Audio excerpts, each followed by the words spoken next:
25 injured in Singapore MRT train accident.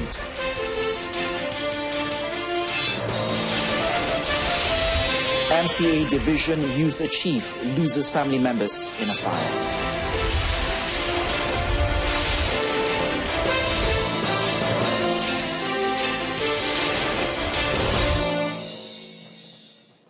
A very good evening and welcome. You are watching the evening edition of News on 2. I'm Adrian Seat. A SMRT train knocked into a stationary train at a Joo Koon MRT station in Singapore today, resulting in 25 passengers getting injured. According to the Singapore Civil Defence Force, SCDF, the injured passengers had already been sent to hospitals, adding that most of them sustained minor injuries.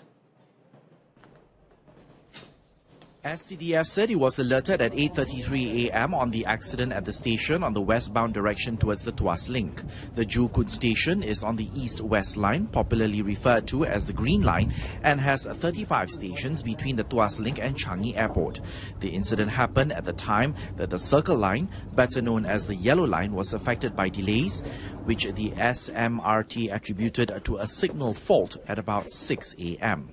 After 3 hours, the SMRT reported that the fault had been cleared, but trains and stations on the Circle Line were crowded.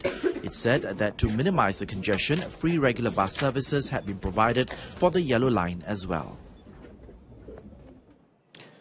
4 family members of MCA Tanjong Division youth leader Lim Swee Bok were killed in an early morning fire in Pulau Pinang today. Those who perished in the fire were his wife, Chen Yen, 35, his son Lim Yin Chun, 9, his daughter Lim Jia Yin, 8, and his 62-year-old mother, Lau Sai Po. Lebo Pantai Fire Station Chief Muhammad Rozairi Abdul Rahim confirmed the incident that occurred at around 6:10 a.m. at Pintasan Sisil 5, Bengkalan Well in Georgetown. The fire was blazing when the team from the Lebo Pantai and Bagan Jermal stations arrived at the double-story cluster house, but they finally managed to completely put out the fire by 7:10 a.m. The charred remains of Swee Bok's mother, wife and daughter were found in the living room, while the body of his son was found on the upper floor of the house. Perkara ini yang menyayat hati lah, kerana selepas kejadian ini, sebelum ini mangsa juga kehilangan ayah beliau, dan ini amat menyedihkan bagi pihak mangsa sendiri lah. Timur Police Chief ACP Anwar Omar said the whole house was secured with iron grills, which prevented the victims from escaping. Swee Bok, who was not at home when the fire broke out, only arrived at the scene as firefighters were putting out the blaze. He declined to be interviewed when met at the Pulau Pinang Hospital Forensic Unit, where the remains have been sent for post-mortem. An investigation has been launched to determine the cause of the fire and estimated losses. Meanwhile, Pulau Pinang MCA has conveyed their condolences to Swee Bok for the loss of his family. State MCA Chairman Dato' Tak Teck Cheng said MCA would provide assistance, including in the burial matters. He also announced the party's initial financial aid of 10,000 ringgit for the youth leader. A special committee has also been formed to assist Swee Bok during the time of adversity and to determine how the party could help him rebuild his life. It was learned that Swee Bok's father died just a week ago. Urban Wellbeing, Housing and Local Government Minister Tan Sri Noor Omar has called on local authorities and state governments to revoke the licenses of hotels which ban Muslim women working at the front line from wearing the hijab or headscarves. He said action must be taken against these hotels as clearly they had violated not just the federal constitution but also against the Convention of Human Rights. Now speaking today, Tan Sri Noor stressed the practice of these hotels was also against the Malaysia's culture, which is based on tolerance and harmonious living between all the communities. Kalau benarlah aduan ini kita dapat, saya nak sarankan supaya pihak BBT ini menarik balik lesen yang dikeluarkan, kerana tindakan ini bagi saya tindakan yang bertentangan dengan perlembagaan negara kita dan juga hak asasi yang selalu diperjuangkan di peringkat antarabangsa. On November the 6th, the Union Network International Malaysia Labour Centre said in a statement that it had received numerous complaints from female hotel employees claiming that their management does not allow them to wear headscarves to work. The Immigration Department had successfully exposed the activities of a document forging syndicate which had apparently been in operation for almost a year. This followed a raid at a house in Sri Kembangan in Selangor at 10:30 last night by the department's Special Intelligence Operation Unit. Immigration Director General Dato Sri Mustafa Ali in a media conference today said the syndicate, which was active in Sri Kembangan and Serdang, was operated by a Bangladeshi family and had been earning at least 30,000 ringgit a month over the past year. He added the family, comprising of 15 individuals aged 20 to 40, ran its activities via booths selling handphones and prepaid cards. The department also seized a Toyota Camry worth 40,000 ringgit, document forging paraphernalia worth 8,000 ringgit, cash amounting to 6,977 ringgit, and dozens of fake documents including enforcement cards, construction industry development board cards, passports and temporary employment visit passes. Dato Sri Mustafa said the department believes that there are other similar syndicates in the country and that immigration will intensify its efforts to hunt them down. The Ministry of Education has set specific guidelines for student disciplinary cases that require caning. Speaking in Parliament today, Deputy Education Minister Dato Chong Sin Woon said that the caning can only be carried out after several warnings have been issued and only at the hands of male students behind closed doors. Itu memang merupakan dasar yang masih kita laksanakan, tetapi selepas tindakan-tindakan sebelum inilah termasuk amaran secara lisan, amaran secara keras, amaran bertulis, berjumpa dengan ibu bapa, barulah sampai selepas tindakan tersebut barulah sampai tindakan untuk merotan.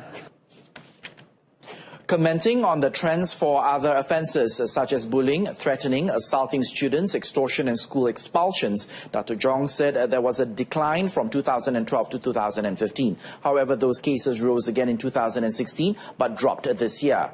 The cooperation between the school authorities, the State Education Department as well as the parent-teacher associations have helped curb the number of cases.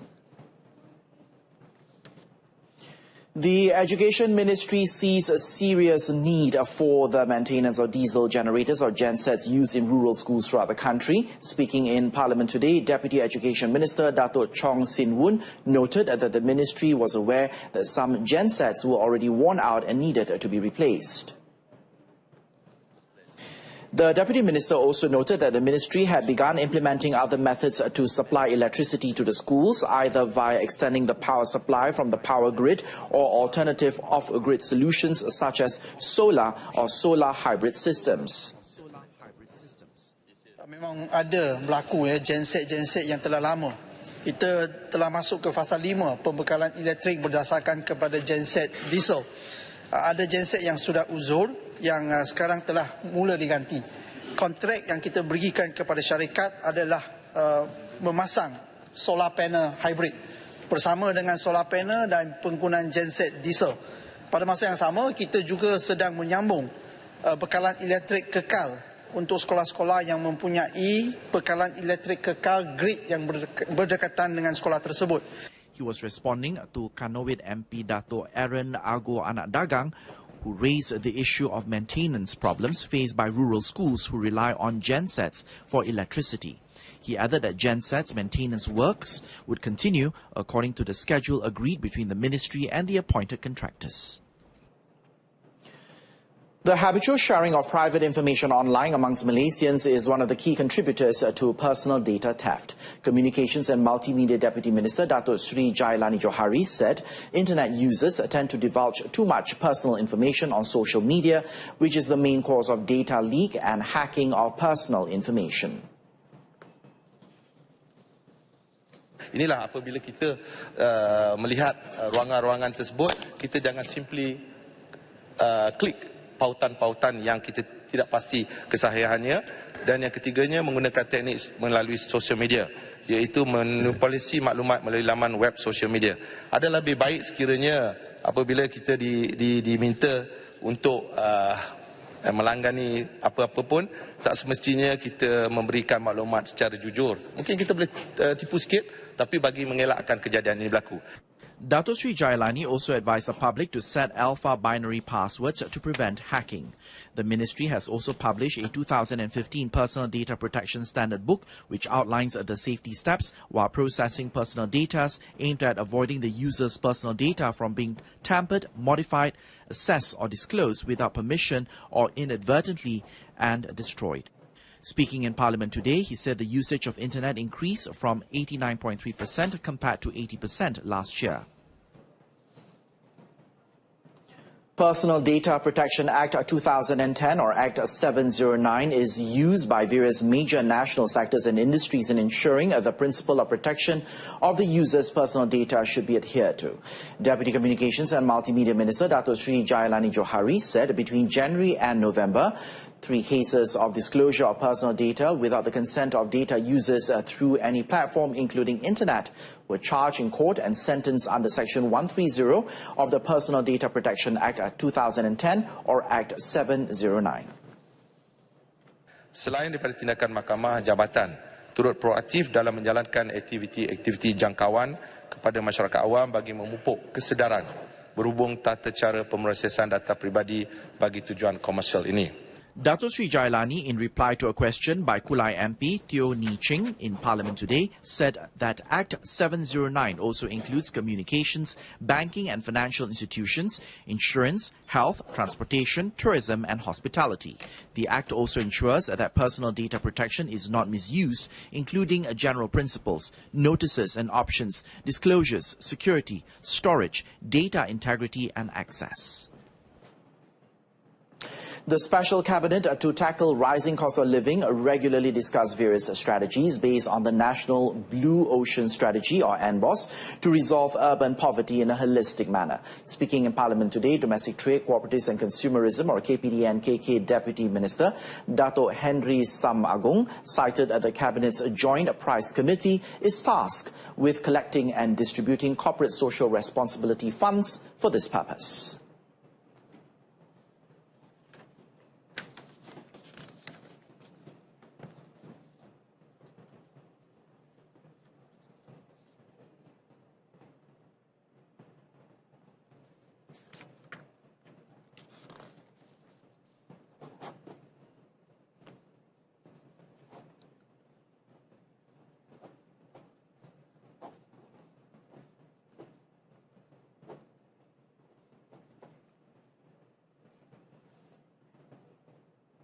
He said KPDN-KK has also initiated several measures to stem the rising cost of living by launching programs such as the Festive Season Price Control Scheme and the Price Standardization Program. Coming up next, Malaysia's land management system, an example to other countries. That story in a moment. You're watching News on 2.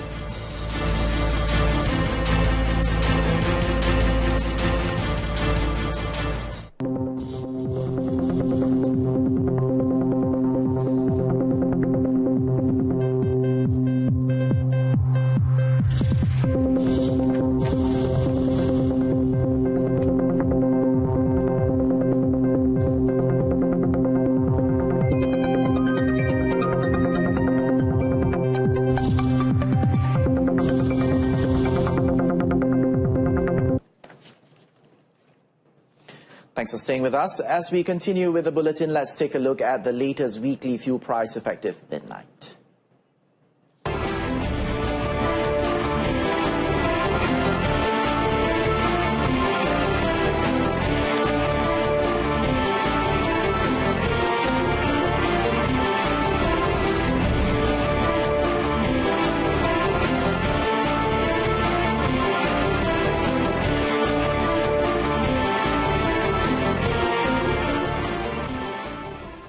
Malaysia's success in revamping its land management system serves as an example to other countries. Now, according to World Bank Country Manager for Malaysia, Faris Haddad Zevros, the policy and the land management system extends its scope to cover land ownership protection and market development as well as land resources management. Malaysia serves as a more relevant example of reforms more so than small city-states, for example, Singapore, Hong Kong, or nations like New Zealand and OECD and other types, because of various cultural and similarities. The report not only showcases Malaysia's successes in this area, but also its challenges. So other countries can not only emulate what has worked, but also learn from pitfalls. Faris was speaking at the launch of the World Bank's report on enhancing public sector performance, Malaysia's experience with transforming land administration today. Over 70% of the world's population does not have access to land ownership protection system. In conjunction with ASEAN's 50th anniversary, the British High Commission is again organising a leadership exposition titled British Education Training and Technology, or BET Asia 2017 in Kuala Lumpur. Now, the annual event will showcase Asia's biggest education-related exhibition and seminars for 2 days beginning today. This year's BET Asia, themed Cultivating Global Collaboration in Education, brings together over 30 education experts who will give talks on education policies and opportunities, and 60 exhibitors from all over the country. The conference pun nampak ramai participant daripada Asia Pacific, and then present paper from UK, from Asia, academician, teachers. Dan yang keduanya adalah pameran, yang exhibition yang diadakan ini melibatkan banyak syarikat-syarikat. Saya berpuas hatilah dengan penganjuran BETT kali yang kedua ini di Kuala Lumpur. Speaking at the launch today, Education Minister Datuk Sri Mat Zee Khalid said the event will bring together the region's education community to discuss the transformation of education and to discover the innovation that will inspire change. Effective today, civil servants will be allowed to ignore existing loan repayments to income ratios when buying selected homes. Chief Secretary to the government, Tan Sri Ali Hamzah, said the previous circular issued by Putrajaya in 1994 mandated that combined repayments and wage garnishing schemes must leave civil servants with at least 40% of their monthly pay. Tan Sri Ali said that the new decision was made in order to avoid repayment issues from being an obstacle for civil servants who want to obtain homes under the One Malaysia Civil Servants Housing Project, or PPA Satu Malaysia. We have asked the unit in charge of loan for civil servants under Treasury to be a little bit more flexible, because houses are basic needs.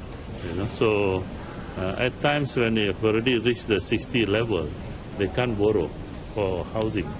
So we said for housing to be given exemption. Okay, they can go beyond the 60% limit. Tan Sri Ali said the government is providing housing for the civil servants and does not want loan eligibility to become an obstacle to them. The change does not state a hard limit on how much of a civil servant's monthly salary may now go towards servicing his debt, as this will be determined on an individual basis by a loan repayment unit. In sports concludes this evening's edition of News on 2. In our top story, 25 injured in Singapore MRT train accident. Join us again at 12:30 tomorrow afternoon for more updates. I'm Adrian Seed. Thanks for watching.